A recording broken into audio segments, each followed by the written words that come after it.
ഇതാണ് നമ്മുടെ അലിയാർ ആലീക്ക. കോഴിക്കോട് മുഫീസുൽ ബസ് സ്റ്റാൻഡിൽ 35 വർഷത്തെ സേവന പാരമ്പര്യവുമായി കോഴിക്കോട് കണ്ണൂർ ബസ് ഗൈഡായി വർത്തിക്കുന്ന നമ്മുടെ ആലീക്ക ബസ് ജീവനക്കാർക്കും പൊതുജനങ്ങൾക്കും വേണ്ടപ്പെട്ടവനാണ്. തുച്ഛമായ വേതനമാണെങ്കിലും വേദനകളും കഷ്ടപ്പാടുകളും ഒന്നും ആലീക്ക പറയാറില്ല. അന്നന്ന് കഴിഞ്ഞു പോകാറുള്ളതേ കിട്ടാറുണ്ട്. നിഷ്കളങ്കമായ പുഞ്ചിരി കൊണ്ട് ബസ് ജീവനക്കാരെയും പൊതുജനങ്ങളെയും സ്നേഹിക്കുന്ന ആലീക്കയ്ക്കും ഉണ്ട് ഒത്തിരി പറയാൻ. ബസ് എന്ന ജീവിതം ഒരു സ്വപ്നമാക്കിയ ആലീക്കയെ കാണാത്തവരായി ആരും തന്നെ ഉണ്ടാവുകയില്ല. ആലീക്കയെ പോലെ ഒത്തിരി സഹപ്രവർത്തകരും ഈ സേവന രംഗത്ത് സജീവമാണ്.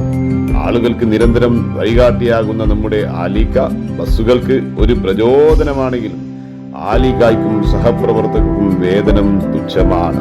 35 വർഷ സേവന പരമ്പരയും നന്മ തെളിയിച്ച നമ്മുടെ ആലീക്കയ്ക്കും സഹപ്രവർത്തകർക്കും കൊടുക്കാം നമുക്ക് നന്മയുടെ ഒരു പുതുലോകം തന്നെ. ആലീക്കയുടെ ഈ പുഞ്ചിരി പോലെ തന്നെയാവട്ടെ ഇനിയുള്ള ജീവിതം. കൊടുക്കാം നമുക്കൊരുപോലെ ആലീക്കയ്ക്കും സഹപ്രവർത്തകർക്കും ഒരു ബിഗ് സല്യൂട്ട്.